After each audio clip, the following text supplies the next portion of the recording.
se murmure que Gossip DRC News, Jazz Kaboulou. Abonnez-vous massivement. DRC News, Jazz Kaboulou. Abonnez-vous massivement sur notre chaîne YouTube Gossip DRC News. Gossip DRC News. Gossip DRC News avec Jazz Kaboulou.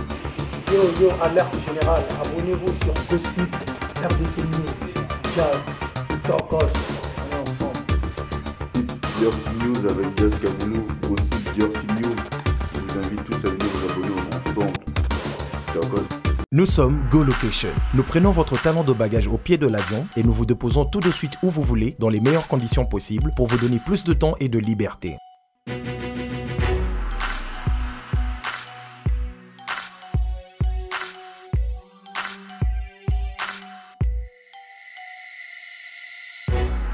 Vous avez le choix entre partager un van à partir de 25 $ par personne et une berline privée à partir de 50 $.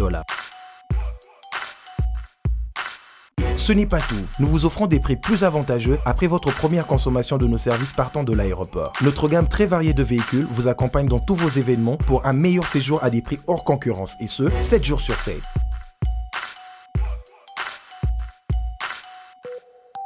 Puis, nous vous faisons suivre vos bagages chez vous rapidement et en toute sécurité par un personnel professionnel et très qualifié. Pour plus d'infos, Europe, Amérique, Congo ou golocationrdc@gmail.com. GoLocation, nous sommes au Flat Hotel Lontou en face de ShopRite. Avant, quand je prenais mon vol, j'organisais tout seul. Quand je voyageais, que ce soit en business ou en économie, arrivé à l'aéroport, je rencontrais de tracas. 45 minutes à cause de tracas de bagagistes, ainsi de suite. Et depuis que j'ai connu le service de GoLocation, je peux vous rassurer que le 45 minutes de tracas que je trouve à l'aéroport n'existe plus. Il y a moins de 30 minutes, bagage nana. Là, plein de bateau, il fallait pas bête. On a pris samedi, à 17h, 17h30. On a tegui ba plan, on a cliqué j'aime. Go Location, louez-moi. Votre besoin, notre réponse. Merci de nous rejoindre sur Gossip DRC News. Si c'est pas toi, Iganyama, bonjour. Bonjour. Et bonne. Tranquille. Nabandi Norngana cinéma parce que c'est une grande première dans la chaîne au Gossip DRC News. Lui c'est un chroniqueur qui habite l'Angola dans la Luanda et parmi les chroniqueurs au Banza Sango Baningi Saka Iganyama fait partie. Quelle soit curiosité et ba vidéo de la chaîne Congo Promo. Ah, naba Ivipan. Ouais, RTNC ah ouais. Voilà, merci. Déjà, Sangoni est en Angola. Moi, Angola tranquille, donc tous en ajibem piana. Kalaminga te Robin Mundi Pazoya et puis tous en attendé.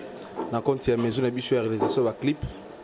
On a chargé à marketing na maison et c'est le clip ya minene année maison de production, il y a à côté ba clip. Donc, on a profité de cette année par artiste à ce moment. Sur le moment, réalisé un clip en Angola, au contracté numéro Nanga.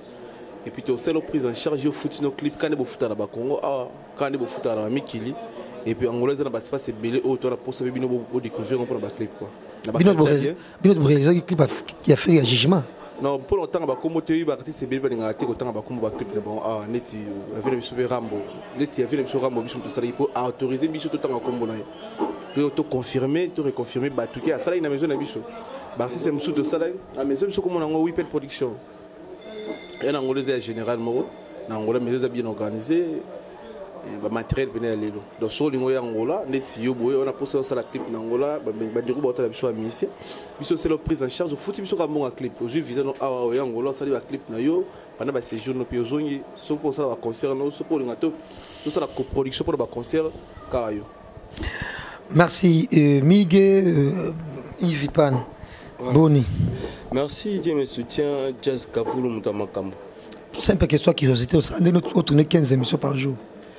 Bon, nga ezara force mo nza mapesanga à chaque fois ceux qui n'envoient ndako na santara bien te et surtout que ma fille a dérangé ngama mingi yango itinda ngana bima kala na gesa musala na nga na sali na 10 15 oyo kala na retrouver ngona journée wana tourner na nga donc Yo beaucoup ça on a vu qu'auparavant bon ça on a 27 Ulysse bon ça on a 5 7 émissions et bah Thierry Mumbaya bon ça on a depuis beaucoup ma boss bon on se travaille moi moi quand me la semaine 2 fois par semaine mais biso tona biso nous ba kamba tona biso ba migeni manu pas boss Raf Ngindu et on met au bosser comme voilà un cheval quoi. Merci, merci. Yves Pan, mais déjà, nous allons rappeler, qui est l'autre ça et la 3e journée, il y a bilan Abisso 2017 et déjà en même temps, grand merci à la grande dame de la République, Madame Julie Kiti Mangambani, et merci également au président Adonis, et puis, on a confiance à Abisso, na Winner Star, agence à cargo au Kitoko, na Dubaï, et de même na JNT service pour la transfert maritime et aérienne. Merci cette émission.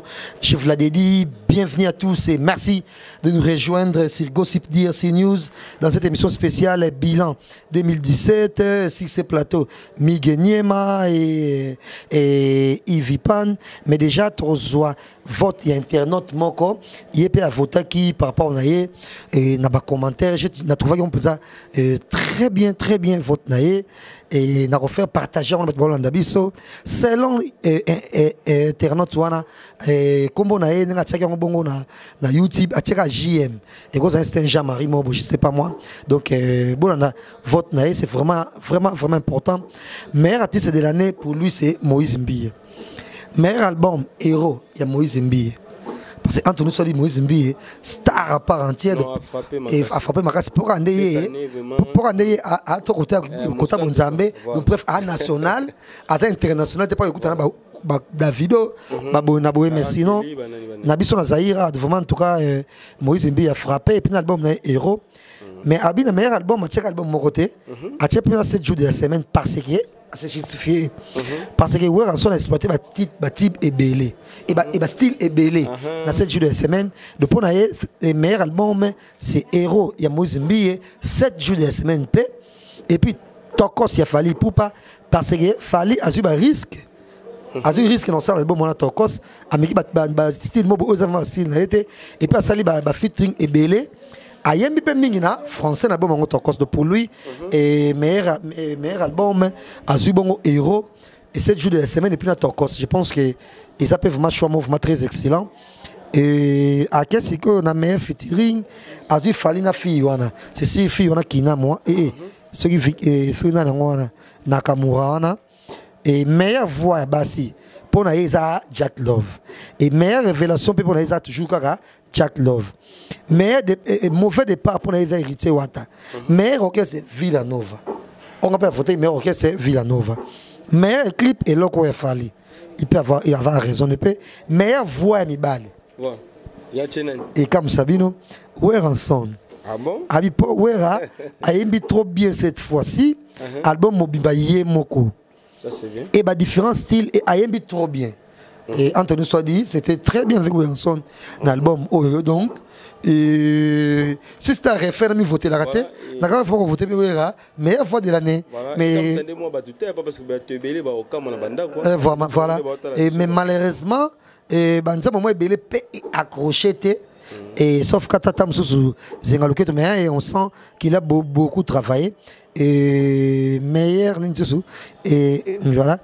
À lobby Moutola Tibien c'est Fali. Ah bon? Abi Moutola Tibien Neyo Fali. Et puis JB sous la taille bien c'est long yé. On a mon JB Moutola Tibien Neyo. Et pour la banso voter fait Moutola Tibien Neyo. Pour la moni faire la Tibien à Tamuketa Neyo. À part Bassou qui a la Tibien le cours là. Travesti mon bonheur a commis. Et meilleur événement. Abi Pasteur Moïse Mbie dans chaque club. Donc je soutiens. Parce que la photo qui est meilleur événement. Et chaque club il y a Moïse Mbie. Ça c'est bien. Et puis Abi Moutalati Mabé. Moutalati Mabé Abi c'est faire et faire et prendre la photo il fait notre balati Mabé il y a mon rien. Moutalati Mabé année au Isa Kofi pour ma pantalon et miné. On va prendre Migueniema. Et enfin, on va faire par Yves Pan. Et bien, on va expliquer, parce que vote et les Kindenganini. Tu as bon, on a Non, on a procédé pour y répondre à Bisso. Voilà. Et star de l'année. Star de l'année, Natif Fali Poupa, parce qu'elle a réalisé le bloc à Danger, Libanda, Betty, featuring Makassi, Natif Fali Poupa, du Cap La Merveille, voilà. Meilleur album? Meilleur album, Natif Wiranson, c'est des jours de la semaine. Et aussi Natif Héros, et après, on a mis Moïse Mbiye, on a mis Super Auto et Kochawa, voilà. Meilleur orchestre? Meilleur orchestre, c'est pour Natif Wenge Musique à Maison, parce que bazo kota bazo bima et puis bazo beta bandule na banga bien bazo kende bazo bima babeti ndule bien abangola bake banda bonde moniteur et meilleure chanson d'ailleurs ah non on a tout les gars ba pour faut défendre choix na ça c'est bien meilleure chanson la TB mérité Watanabe et puis le jugement il y a Ferregola meilleure voix masculin la Ferregola meilleur clip meilleur clip natie au Bianc, il y a Ndongoso Ranson et puis natie à Fali Poupa. Il y a chanson bah comme on dit moi batite dans moi musique mais oh ben Minanan Poupa. Oh ben Minanan de moi c'est featuring mo bewana. C'est quoi le titre Nzembo Jani célèbre rappeler biso. Il y a Fali Poupa au Basalina de comment featuring à moi si boy. Bad Boy. Voilà. Bad Boy, faut écrire. Voilà. Meilleur spectacle, ton meilleur concert. Meilleur photo dans la featuring non au sauté. Ah, ouais, featuring. Featuring tout ça na Papa Wemba nande on a biso Peggy Tabou. C'est plein la featuring ma. Il fait année quoi? Oui, c'était année oui, année parce que tant papa m'a coufindé après bah tout mon vidéo bi maquillé. Featuring là c'est plein ma casse à nous 2017 et puis il a fallu Poupa nande on me pas moi si wana na c'est plein featuring na bango. Meilleur spectacle Moi j'aimais na chaque club. Habite pas na showbiz, habite pas na grand hôtel ba concert qui tourne. Voilà, na fallu Poupa aussi à showbiz plutôt il y a chaque club. Ouais, habite na ba février si je me trompe pas. Parce que biso moto monangi marambe sali na Congo pour motiver 265 000 vies. Concert locaux, nous allons bon. Et meilleure voix dans la basse. On a tué Jacques Love, nous avons hérité Watanabe. Musicien, on a été année au Sotalier et là, tu es de pour ça même bête mbata. Tu vois, on a tué. Ce que tu as, mais nous avons dit à moi, vétéran de Robin, nous avons dit à Congo. Mais, on m'appelle à Katikuna, mon bon bien, on sait que bon, nous voilà. Et comment la carte comme ça Pas la Congo pena la Congo, tchaka Congo. Et Moutala Tibiane. J'ai bien piano pour la papa Yoji. Révélation de l'année. Bien affilé, pas de nos Fabrigas, bien affilé en tout cas. Félicitations. Mauvais départ année. Hérité Watanabe. Départ année, et seulement pas si battu lobby malgré tout comme on a soukane par rapport il y a Marambo goûté dans année au 2007 en tout cas dans ma Makassi. Et il y a un peu de la biso, Ayebi, qui est 2017, Tchopena, et ça, année moko ya mabe ponaï. Donc voilà. Et là, tu sais que ça bon, na yoka toujours Yves Pan. Est-ce que ça biso mission dans mon année où à ça il me semble que tout quand la bon amuké, ouvement en tout cas pour na yo au monde qui 2018 en matasu koleka mission. Pour la coach Fabrigas et puis on a déplique pour moi parce que pour l'instant Azo promettre Magamba bien, déplique. Par rapport à disque que Robima, je pense que Azuma connaissance me sous Bakissi Maïle Alana Lokola grand fan. Et puis ça pour moi aussi plus grave encore et pas de Ronabiso Fabrigas. N'hérité Watanabe aussi, ça tient quand même parce que tout le monde a déjà promis sa biais au Kende.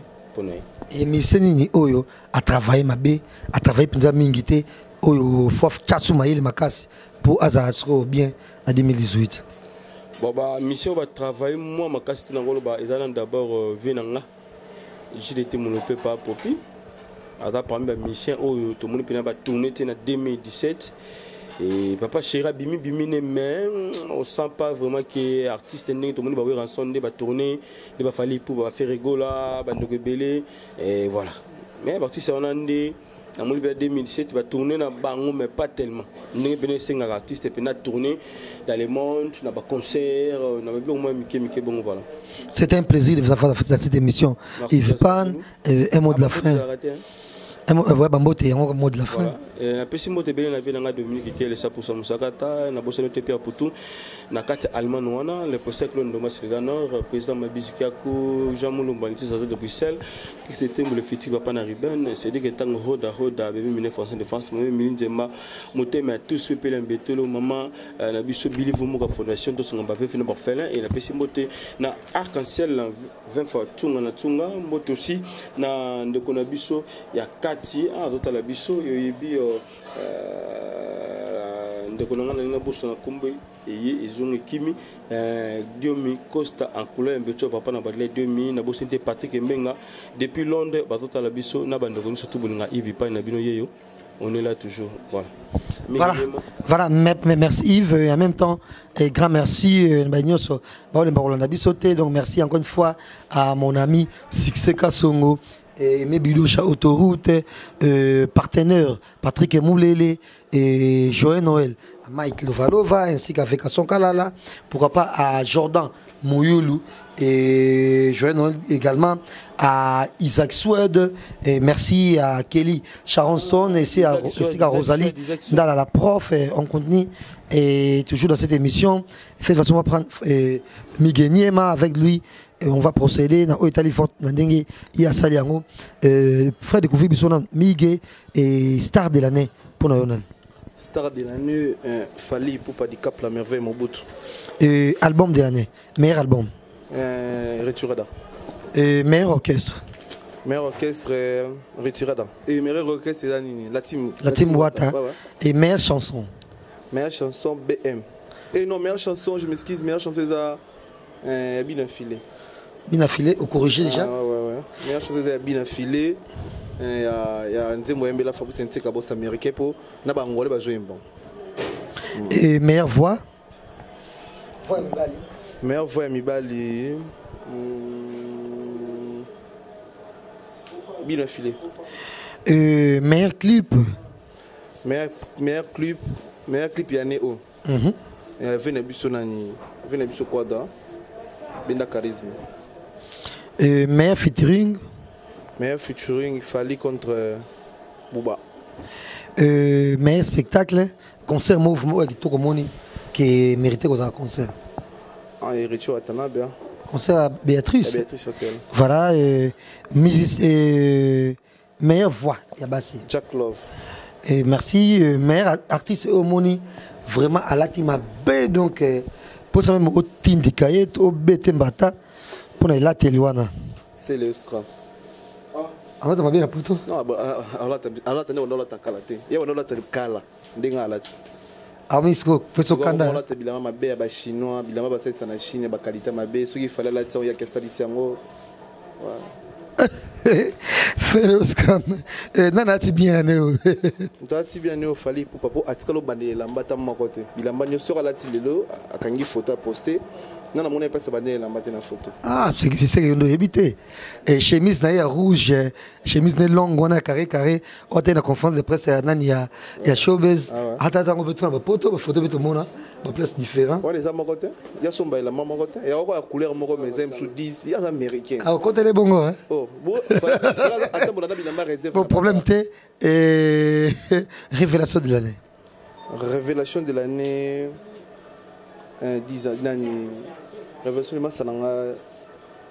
Masalanga non révélation de l'année Moutala succès Mikolo Masalanga bien filé bien que batmusupe ba komi ba vote nso salem bien na nenga ba test ba time so voter na nenga YouTube na commentaire ba voter pe révélation de l'année Jonathan Likompa donc à titre possible babi donc yendem to bimi trop ne oyo nanze monaye madame Julie Kitima et puis na comme on est tamboli papa liwana e pour de bien mon pas sa révélation mauvais départ Ibrator merci Migueniema et pour na yo banani o moni mise no moni ani wa travailler kitoko ani o mise travailler bien fallait pour mon bout Matisse sous musique na biso comme critiqué et bon obété sur la boîte c'était même dans Angola même dans Afrique d'ici nous en Afrique d'ici dernièrement na kende boîte mo ba sud africain na ko mistoko sebeta na Angola ko kolobate Angola ba portugais moi muki anglais ba jouer ba timba fallait presque donc mission c'est pas ça no ko les fallait dati Et monsieur non travailler bien pensé au faut fournir sur effort pour année ya musa na qui de to ko mata pensa sus. Mais so fouté penane franchement la sincérité nyonso c'est le scrum. Avec des génériques, il y a so yeba ata équilibré. Ayema madame. Équilibré. À part on. Oh, mais je les grands amis équilibré. Les ay titres non, les titres fort il y a pour ça il a internet équilibré. Donc non, de vérité. Il y a un problème na Jésus. Mais quand même il cite pas Jésus, c'est que à mon avis un problème Jésus ça ça n'est pas. Non, et betara le loro non les bêtes sont placement. Ouais, les bêtes sont placement. Na bar monter qui ça na région. Na loi ndaku to ko battre non et betete. C'était un plaisir de vous avoir dans cette émission. Et Migeniema, ma dédicace ne peut pas. Et puis le bagan Souka par rapport à Angola. Et toujours en Angola, je salue le cap Ebunga Saoulé, mon ami qui me suit en copie. Et merci également à mon ami Albert Milambo. Donc on va comprendre que Badjo Gogora Yakuna. Et puis félicitations à Bobo Ungenda pour le mariage de Nenga Kilobi. En Angola. Angola, ils appellent les Angola tranquilles. Namoni Angola, namoni Alex Fomos hymne national. C'est la biso flat télé qui toque au condition sur piscine. Des gens ont abonné qui ont barbecue. Pour nous réussir tout dans la norme qui est partout dans le monde. Sur le Angola, là c'est bien ça chez Alex Fomos. Plus de 50 États membres en Sabino. Les États membres en Angola, ça vraiment passe. Mais il y a le pas on est on a villa, il y a plus de 50 États membres à la boîte, à la casino, à la piscine, espace à piscine. Tout le monde ça là ba barbecue kuna tous les dimanches pendant la journée pendant la journée to bondona ba culottes ba shorts pour te passer temps na biso kuna chez Alex Fomos na pesi Fabou Sente Kabos américain patron européen Mutambongo David Lutete na pesi moto sous na Fabien de Bill to Arter à filmer Kelly Tsumbo Orgeps de Paris Odile Mampuya monté ma maraché na musongo et puis merci na yo na ndenge accordé une interview. Merci Migenier Mametogi au bois qui peut pas être ébélé. On ne sait pas dans Londres comment ça se passe. Parce que les musiciens, les mécènes et la musique, les musiciens, les journalistes, je ne sais pas. Et c'est dans Londres, quand on peut monter, après c'est pas $10,000, après $5,000. Après ça va musicien, on a besoin peut-être. On a déjà dit Ngando, on a déjà dit Ngando. Alors on peut s'en balader, dit Ngando, peut ça va venir. Oui, comme il peut avoir un problème, à côté de ma problème, on a un boulot. Didi Ngano de nos personnes balais, voilà. Si vous avez fait un syndicat boss américain à Angola, David Lutete à Angola, ni na qui ça, bilambo tout na latine et outil pour doter na sombion na Angola, na baligal et na original. Mutat sindilo msusu $3,000 ya bilambo somba et puis hôtel na vana do futa zo visa qui ne concert ya Fabregas donc na qui ça na combo ya Fabrice syndicat na David Lutete. David Lutete so kabilo muke c'est $1,000. Ode bangole bana bala bali so muta simbi ki sasa muto le sel muto kabi mbongo na concert Fabregas ko lekazati David Lutete za ngole comment il va pas trop bazar et puis bakabela abiso. Voilà. Merci je pense que to ko epe kuna Angola ngo grâce ya batebe ba sa musa bango kitoko kuna ba meseno ebele baza kuna Reine Vitaranko et bisous également à Mato Ultimatum wa tout le monde bato Angola na vie na teacher alors na Luanda na bandi ça suka na plaisir et puis mon ami Pilelo na bandi bambote belé mais bon ba jouer c'est ka yoka ka ba muso bazate na Angola non baza belé mais baza na niveau au biso commune na ngote na patience to na ngote ya vendre la place au monique à tous on est belé mais au tala mamine bon bana mama biloko miki ba chaîne YouTube mo miki. C'était Yves Pane, Migeniema de Congo Promo Télévision. Merci à vous. La m'a dit votre bilan en 2017 et zo contenu. Merci de mettre sur votre Rolanda Biso. Merci. Nous sommes Go Location. Nous prenons votre talent de bagage au pied de l'avion et nous vous déposons tout de suite où vous voulez dans les meilleures conditions possibles pour vous donner plus de temps et de liberté.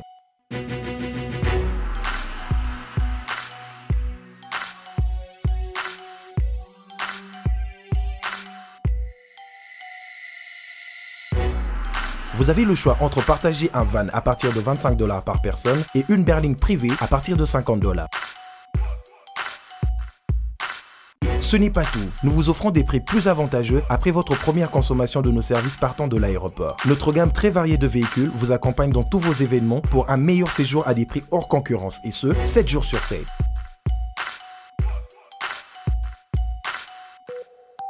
Puis, nous vous faisons suivre vos bagages chez vous rapidement et en toute sécurité par un personnel professionnel et très qualifié. Pour plus d'infos, Europe, Amérique, Congo ou golocation@rdc@gmail.com. GoLocation, nous sommes au Flat Hotel Luntu en face de ShopRite. Avant, quand je prenais mon vol, j'organisais tout seul. Quand je voyageais, que ce soit en business ou en économie, arrivé à l'aéroport, je rencontrais de tracas. 45 minutes à cause de tracas de bagagistes, ainsi de suite. Et depuis que j'ai connu le service de GoLocation, je peux vous rassurer que le 45 minutes de tracas que je trouve à l'aéroport n'existe plus. Il y a moins de 30 minutes, bagage nana. Là, plein de bateaux, il fallait pas bête. On a pris samedi, à 17h, 17h30. On a tegui ba plan. On a cliqué j'aime. GoLocation, louez-moi. Votre besoin, notre réponse.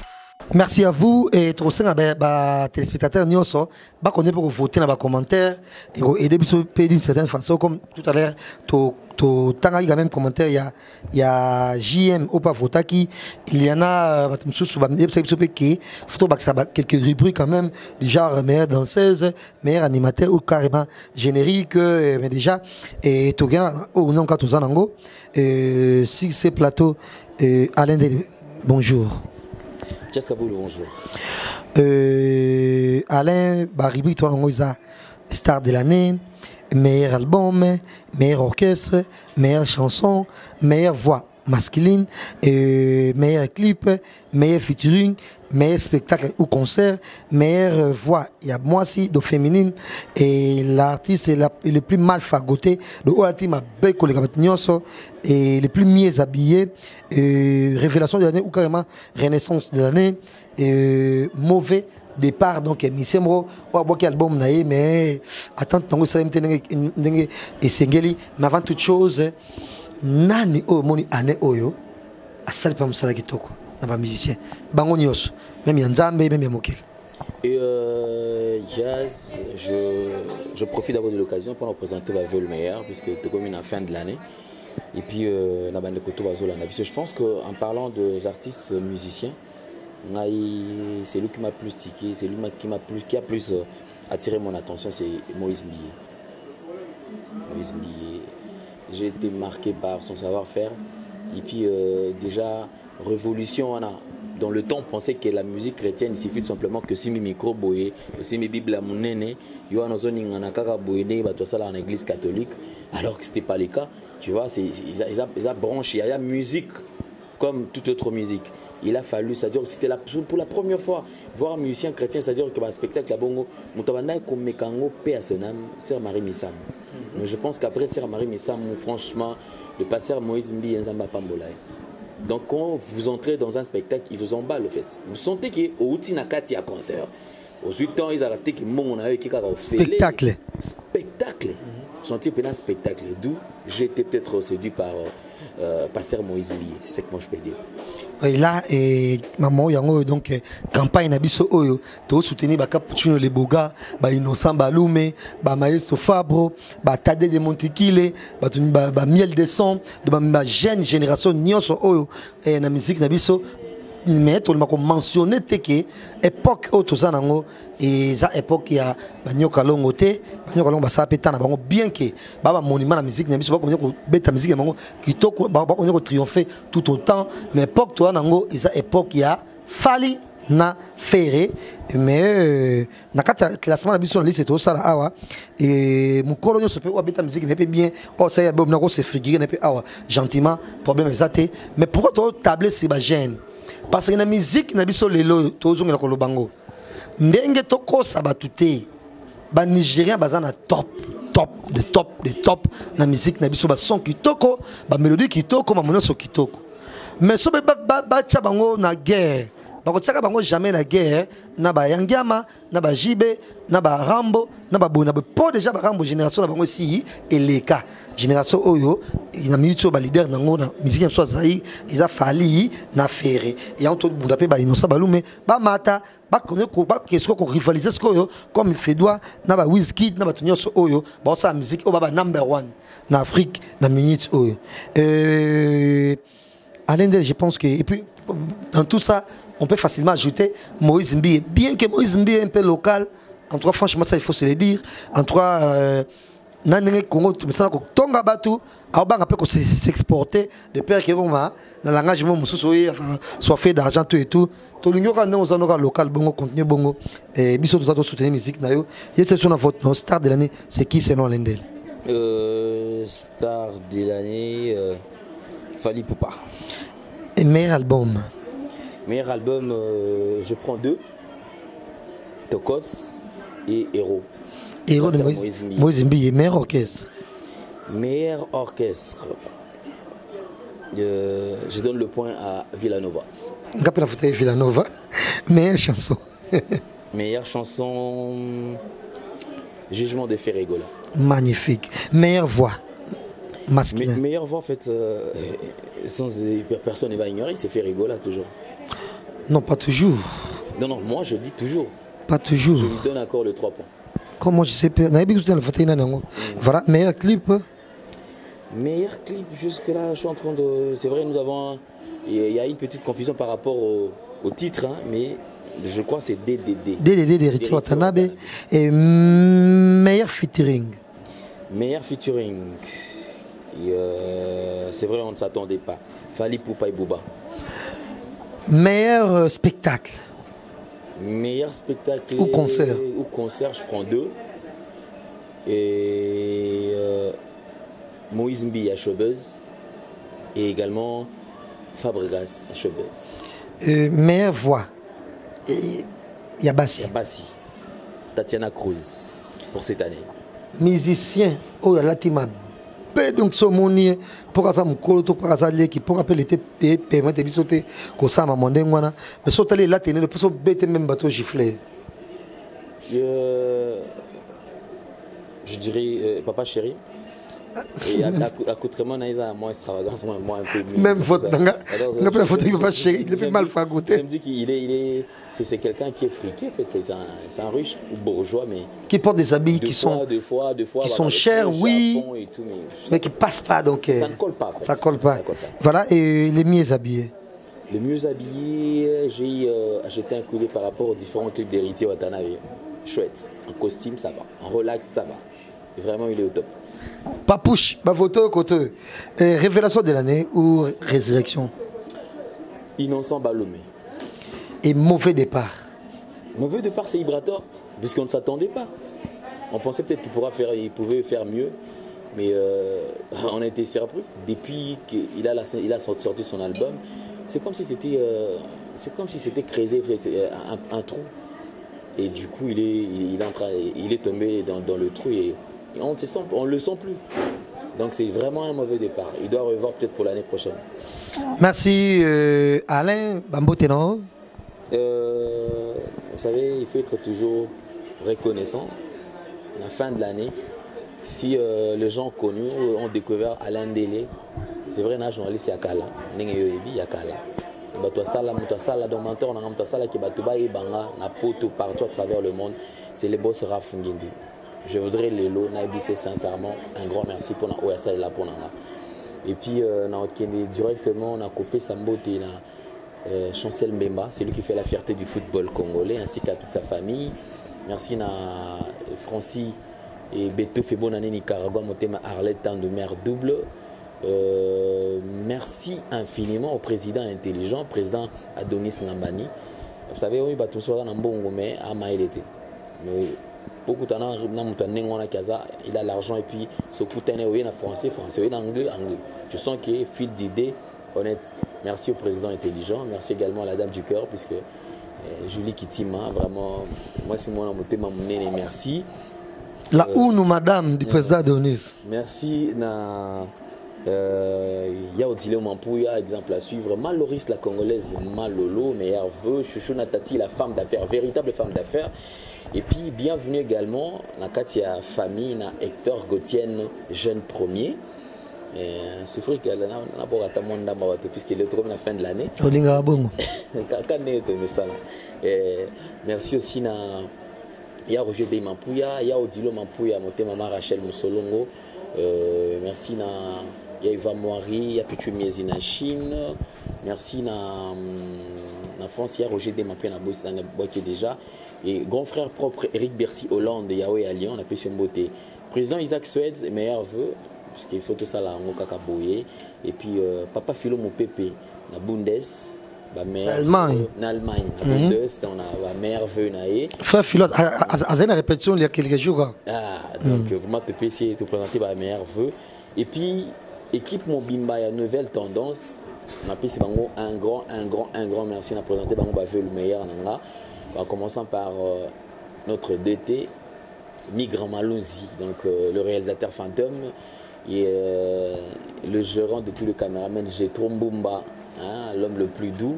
Et puis, Bande Koutuba Travers, Anangaï, Joyce Ngan de Électrique, aussi Josepha Mwanza, aussi Orfi Kayembe, aussi Saria, 33 degrés. Bande Koutou va passer à peine en nouvelle tendance. Un grand merci à présenter Bango Bavel le meilleur. Et puis, sans oublier, Bande Kognon, surtout Oyo, Babundarape pour Namboka. On a présenté Bango Bavel le meilleur. Merci encore une fois. Et grand merci. Joyeux Noël, na frère Philo, mon pépé, en Allemagne, bongo.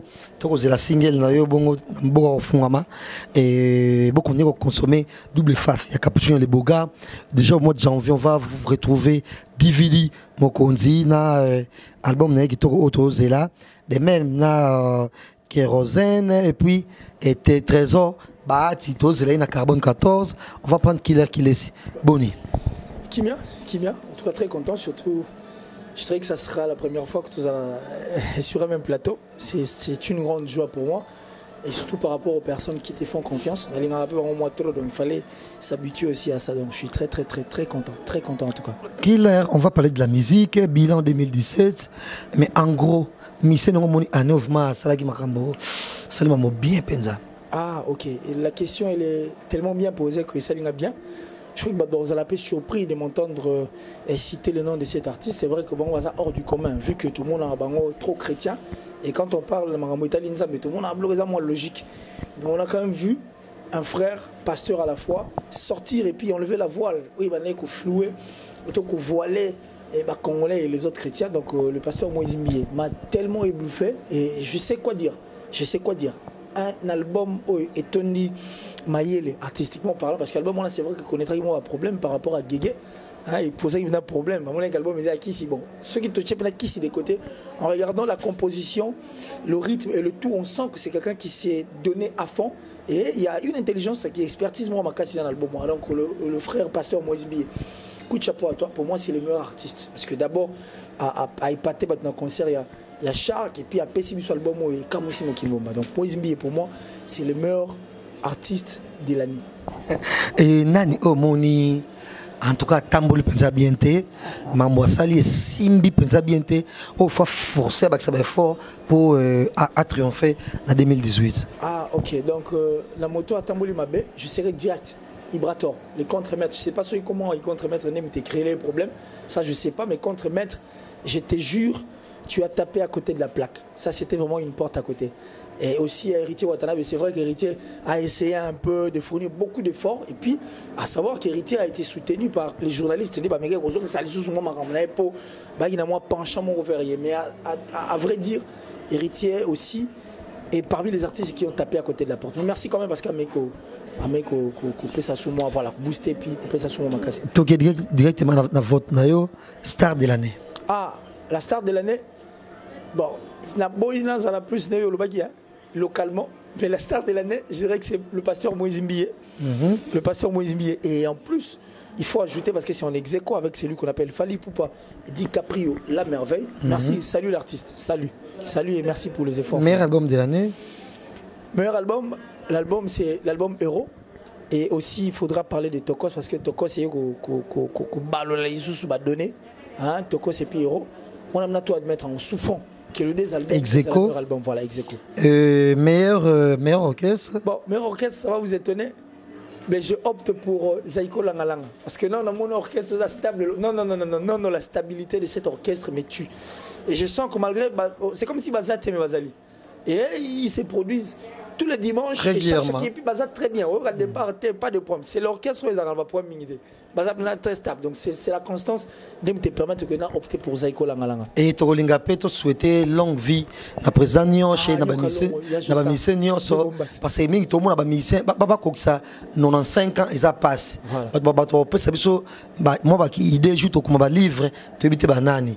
En tout cas ya Nyonche faut umela na motema noka malamu wana na simplicité na yo parce que bamise o ba ko mo ba nzambe bona boy. Finalement au monde bazo vivre peu mingité donc tu comprends l'état de Yannick ou mais la penza makasi donc polémique mais on a triompher et ça qui meilleur ok c'est meilleure chanson. Bon la meilleure chanson j'opte au jugement parce que le jugement c'est Ginze Mori bané comme le hymne national mon gars sobanika tala sima batazong sizonga moto ba DJ d'ailleurs comme un problème ba na osasu msala mingité so comme ka kotanze moi ba 400 batazo mbala bango mais grand et mon étonnement aussi dans ces mêmes albums on a retrouvé Mea Culpa mais jugement on garde jugement. Et meilleure voix. La meilleure voix, sans ignorer, je ne vais pas dire toujours, mais du moins la meilleure voix, sans qu'on se voit à la face, on sait que c'est Jésus de Nyons Ferregola. Meilleur clip. Meilleur clip, c'est DDD. Pour la musique trop la clip voilà. Il y a vraiment de l'argent et puis des caméras professionnelles. Ma musique bien. Meilleur featuring. Meilleur featuring, c'est Fali Poupa et Booba. Preuve, et lui. Maliboso a signé le président disque d'or. Fali.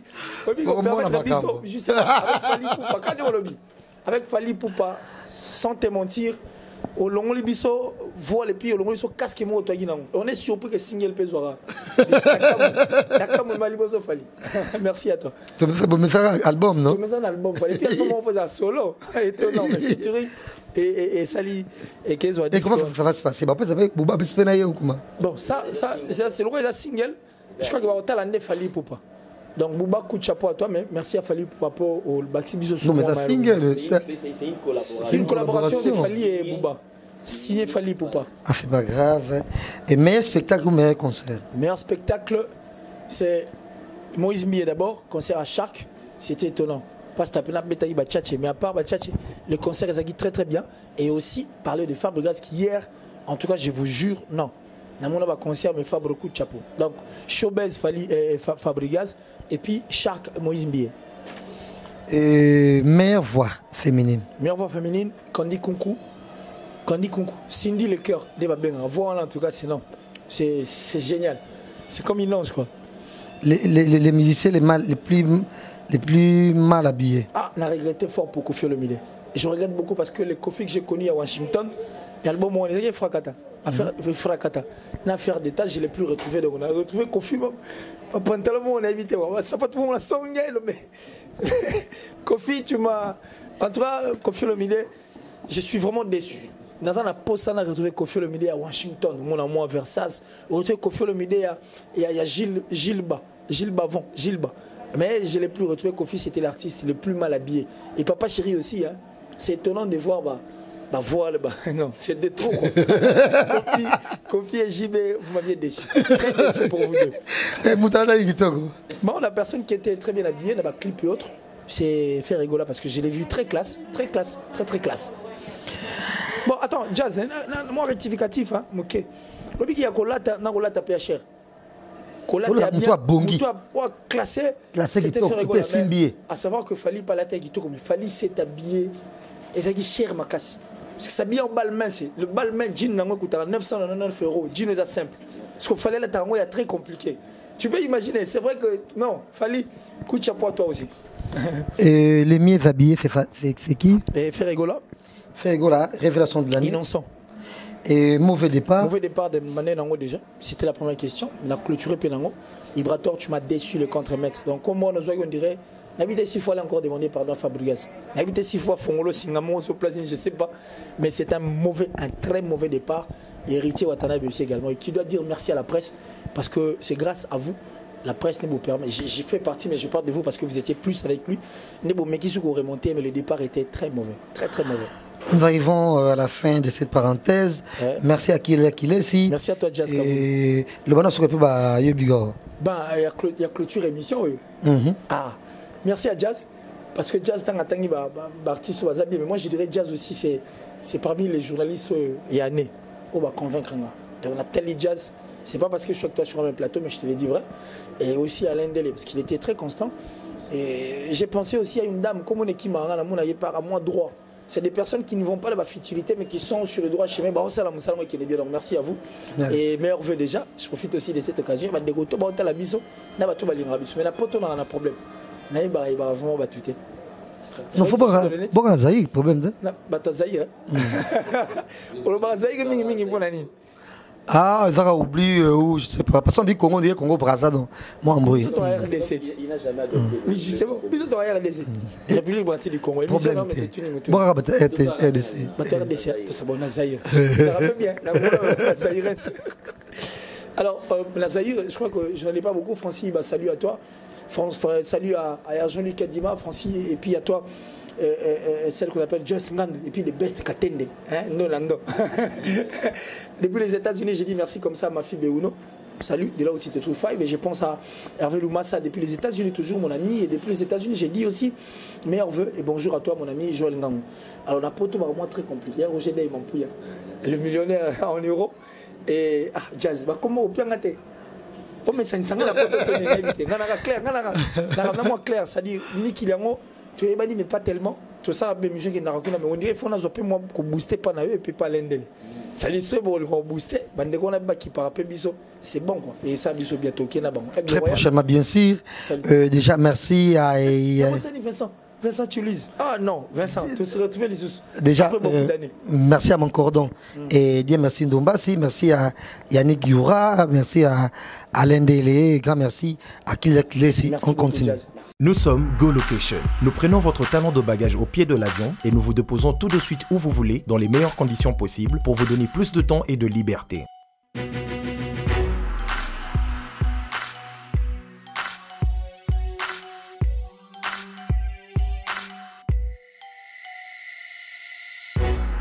Vous avez le choix entre partager un van à partir de 25 $ par personne et une berline privée à partir de 50 $.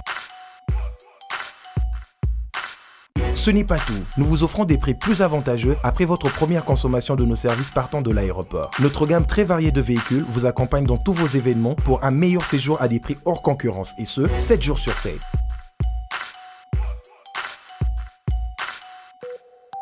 Puis, nous vous faisons suivre vos bagages chez vous rapidement et en toute sécurité par un personnel professionnel et très qualifié. Pour plus d'infos, Europe, Amérique, Congo ou golocation@gmail.com. GoLocation, nous sommes au Flat Hotel Lontu en face de ShopRite. Avant, quand je prenais mon vol, j'organisais tout seul. Quand je voyageais, que ce soit en business ou en économie, arrivé à l'aéroport, je rencontrais de tracas. 45 minutes à cause de tracas de bagagistes, ainsi de suite. Et depuis que j'ai connu le service de GoLocation, je peux vous rassurer que le 45 minutes de tracas que je trouve à l'aéroport n'existe plus. Dans moins de 30 minutes, bagage nana. Là, plein de bateau, il fallait pas bête. On a samedi, à 17h30. On a tegui ba plan. On a cliqué j'aime. GoLocation, louez-moi. Votre besoin, notre réponse. On va clôturer cette émission avec Ken Piana, Ken Boni. Ouais, bien. Jazz Kavolo. Merveille. Merci. Joyeux Noël.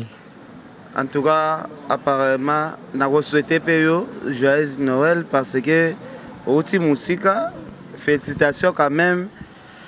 Au Tamboli, comme on a un immeuble, Yaminene, déjà, félicitations. Bonne songa film na film news. Non, film na film pepele, tozo bossé.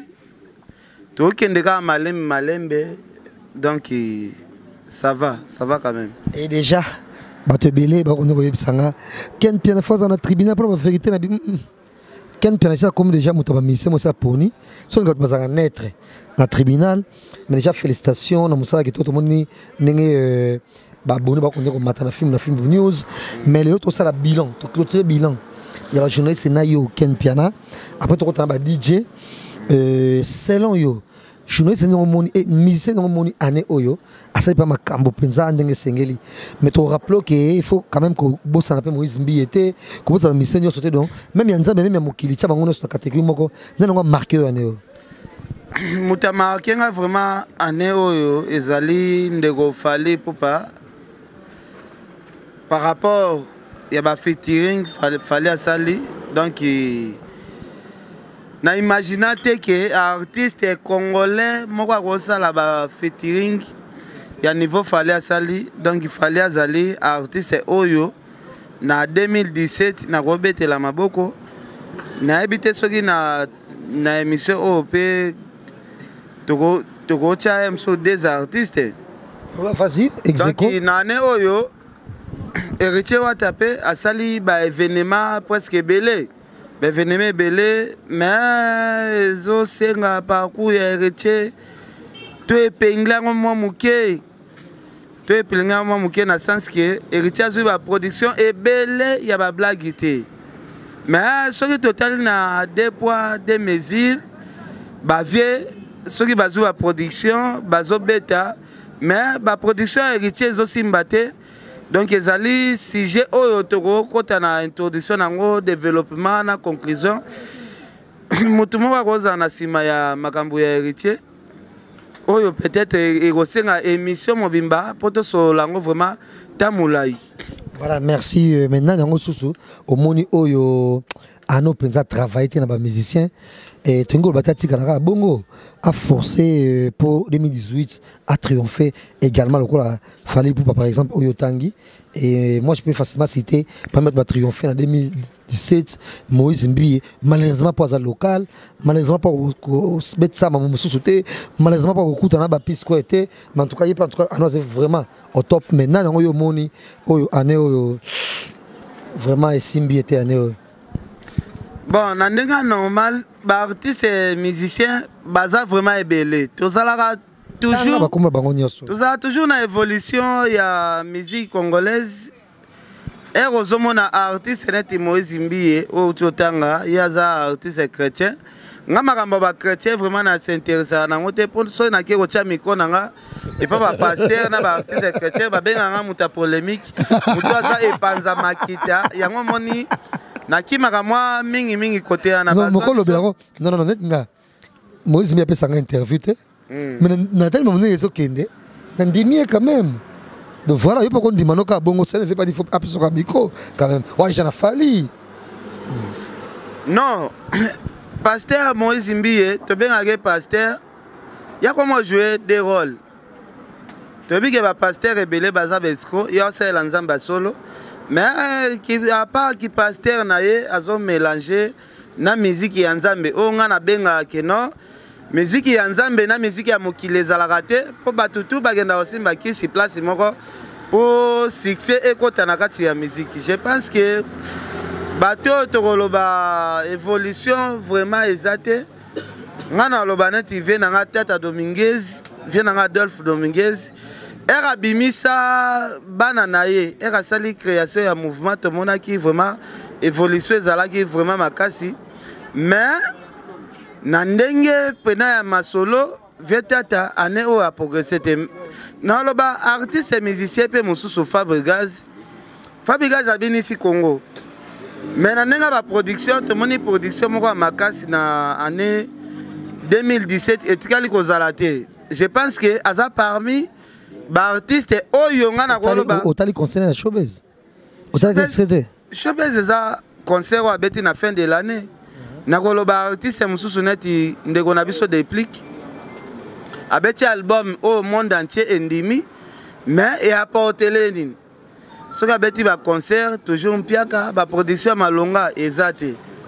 Je pense que eza parmi ba échec aussi ndeko na biso alonga ke pa Fabregas ndeko na biso Ibrator alonga pa Fabregas bato bazala zela asala résultat bien mais asali vraiment na habité o na koloba nzembo moko ka simbi o ayembelaki peut-être oh bato ba remarquer qui aime ça voir que les Fabregas ba jeton. Je pense que ça fait parmi ben chèque il y a album donc c'est ça.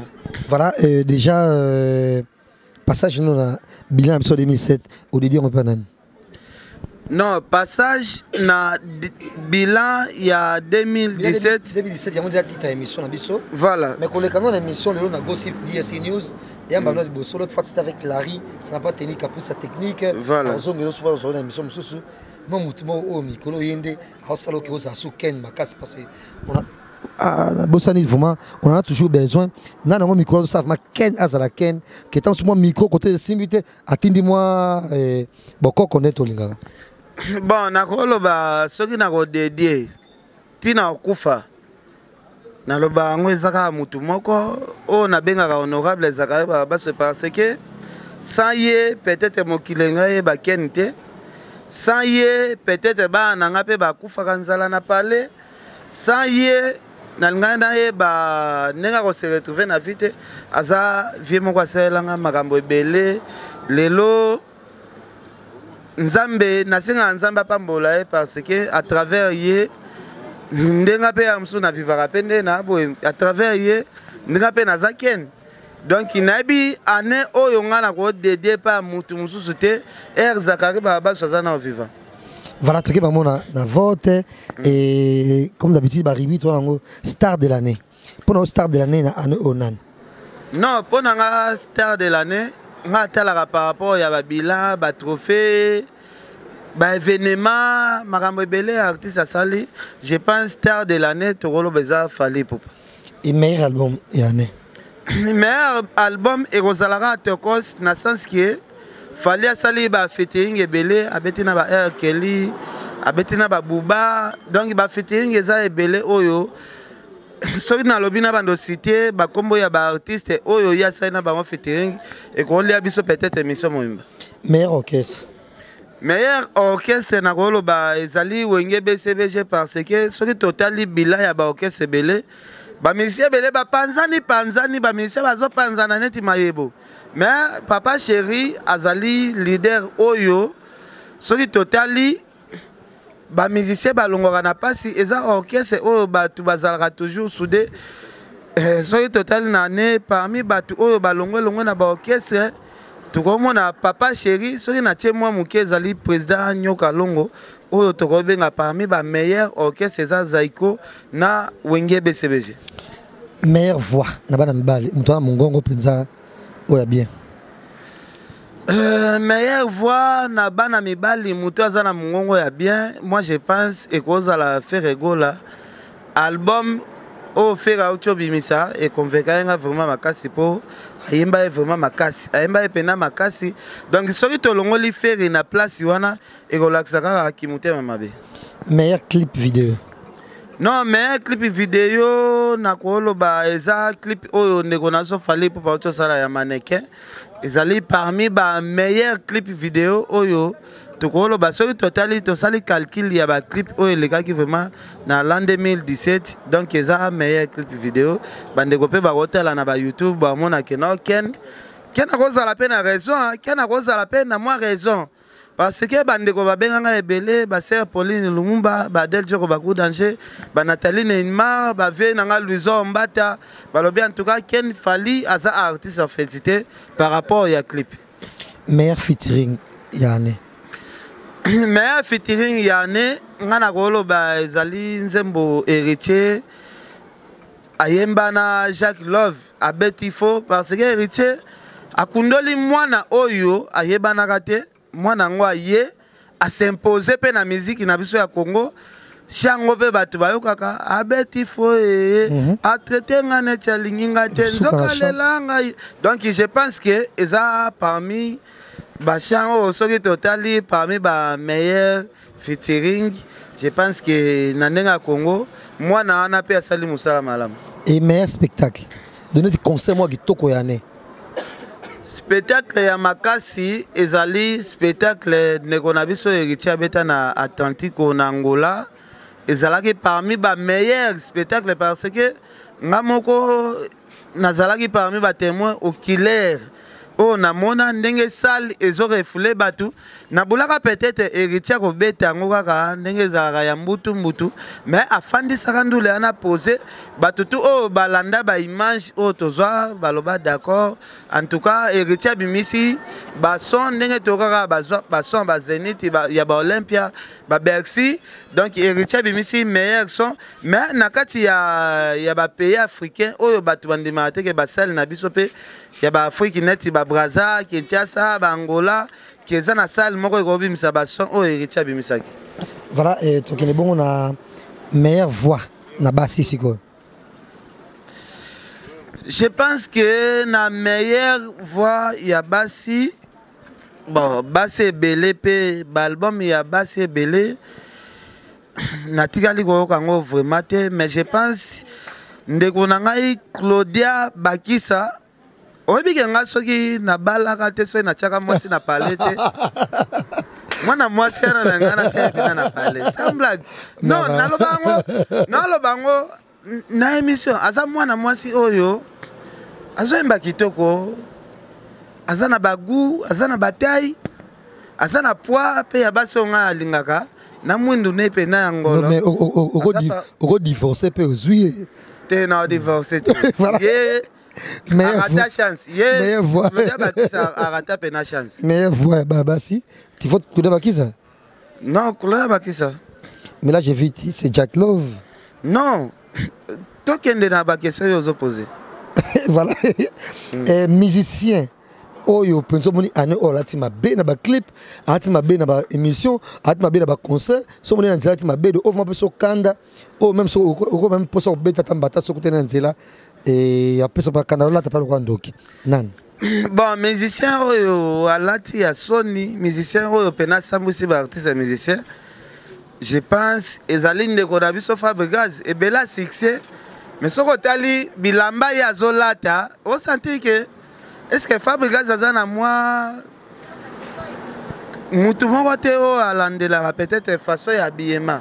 Otali selon impact, na selon idéologie nenga zobini sabatu na selon habillement donc ils correspondent donc il y a zali parmi bateau bayokisi musique ya Congo Sony par rapport à habillement mais abini saki asali makambo bien mais côté kolata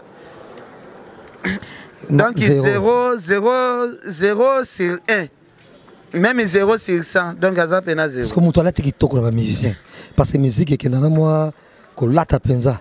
Oyo mona te kitoko ne. Bon, ane oyo tokende sans flatterie, tokende pena sans flatterie. Musicien o alati kitoko, alati si ba musicien kitoko. Eza papa chéri jibe piana. Papa chéri azali artiste oyo ba musicien tout ba yebi ke griffe ya yodi, so que ezui lelo en plein, ezui lelo impact. Honorable Zakaria Baba sorti kutukoluka amona ti monsieur Yoji na Japon. Et ça pour combo ya Yoji na habillement au papa chéri. Pour papa chéri a ça même habillement ane mobimba. Ou santé pena ke si ya kolata. Jiba leki bango ya kolata. O comprendre o santé pena ke jiba lati ba griffe Yoji na pada ane mobimba mo soko tali tendance ya jibe mais il y a décidé ça je pense que j'ai pas bêti Félix Oazé quoi Fimbu a bêti président quoi Fimbu a bêti dans tout le monde donc na Rambo mon Rambo Masolo là tu comparer na papa chéri. Ah bon. Toi qui as la révélation de l'année? Je pense révélation de l'année.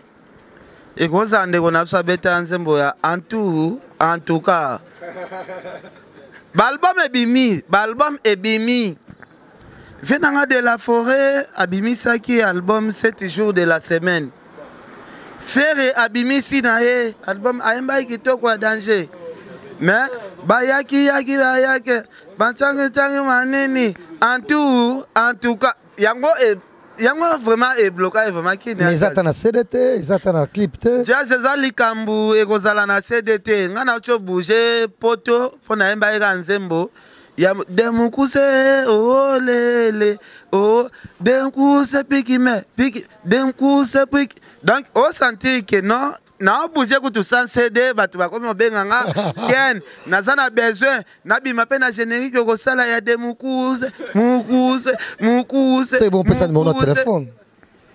Non na boyaki na lobino otina na ba mongote.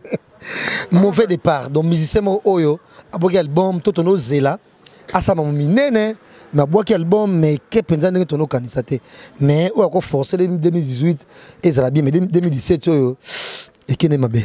Non, mauvais départ. Eza yandeko nanga Ibrator, mais na solo la kana Ibrator, FC na la weekend. nabeti mama na album mais babomeli nga mutu po étouffer ka succès album nanga donc baluki basacrifier mutu akende neka perte po album nanga esimba te donc il est pas coûté dans un mauvais départ bien sûr qui banzembo ibato banzembo kitoko mais azana kati un mauvais départ. Merci Ken Piana, nous arrivons pratiquement à la fin de cette émission. Grand merci. Nous bilan 2017, troisième partie. Il y a chroniqueur en musique bien sûr. Quatrième partie de la bon, il y a disque joker auto bien bon DJ on peut pas me voter c'est assez bien Ken Piana, c'était un plaisir mon émission lelo et merci de m'accompagner sur assister à tournage à émission lelo entre autres mi gagné qui vient de l'Angola et Alain Ndele le patron de Nouvelle Tendance et Killer si merci à Yves Ipan et à Congo Promo donc encore une fois merci à Yannick et Youra tout ça et monsieur Kitoko Boye je suis très sûr que Ken dédie cette émission encore une fois à honorable Zachary Barbassoué ou à ça vraiment soutien ma Kassipa naé Ken c'était un plaisir de vous avoir cette émission merci d'avoir sur l'émission sur le bilan 2017 par rapport à la question tourningate na la moi synthèse mouké vite fait parce que bon voilà merci beaucoup alors to senga jazz au sala musala kitoko osa parmi ba journaliste oyo ba clôturer pena 2017 et bien parce que obimaki ozongi ngada betela yo maboko na imagi pe ba photo na yo po mingi ba sala ngote po na jalousie mais je pense que 2018 bayaya bofungola pe ba jeune mo maboko parce que ya na lo ba lisolo ya deux poids deux mesures pourquoi héritier Watanabe makambo zo simbara raté nana za sima ya masolo ya héritier parce que papa chéri auto beta na Jobu abeti très bien simbi fallait abeta ki le boga abeti pourquoi ka héritier so ka ke place il faut ka contretemps je pense ba grand frère tu na biso bozami te mama be mais boyeba ke herbo ya rapé musique yango beaucoup taka ba grand maître Franco ba tabulei ba chabino bakal o bo cha ba petit a lelote en plus to be loko moko jazz ba o tu bo cha musique ya le local boyeba ke bozana bana liwa mututu aza censé obligé ya quitter cette terre des hommes boyeba ke un jour borokende botika bana bino ba sibir oyo bo sala na bana baninga mama ya héritier abotaka héritier te po amona ba passe abotaka héritier atangisaka héritier po un jour héritier pe asunga emso famille un jour po héritier comme emso likonzi a famille peut-être na famille ya héritier eza na likonzi moko te aza bankadra héritier batangisa héritier bantiki pour un jour héritier asunga famille na ko m'appelle likonzi ya famille bozo tia bakal nga pena soko tia bakal na niveau oyo ba tia héritier na betelo prière il y a 21 jours okokufa ponga na ko ma libre na régner donc je pense jazz yangwana merci na yo merci bonne continuité na remercie parce que si te bandi sikame batu balingako makasi bazo s'abonner bala sa confiance on va passer à travers yo donc c'est bon vraiment c'est bon. Nous sommes Go Location. Nous prenons votre talent de bagage au pied de l'avion et nous vous déposons tout de suite où vous voulez dans les meilleures conditions possibles pour vous donner plus de temps et de liberté.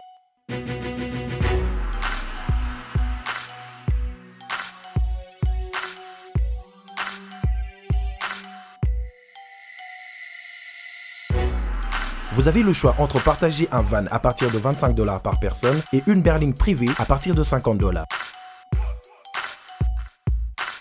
Ce n'est pas tout, nous vous offrons des prix plus avantageux après votre première consommation de nos services partant de l'aéroport. Notre gamme très variée de véhicules vous accompagne dans tous vos événements pour un meilleur séjour à des prix hors concurrence et ce, 7 jours sur 7.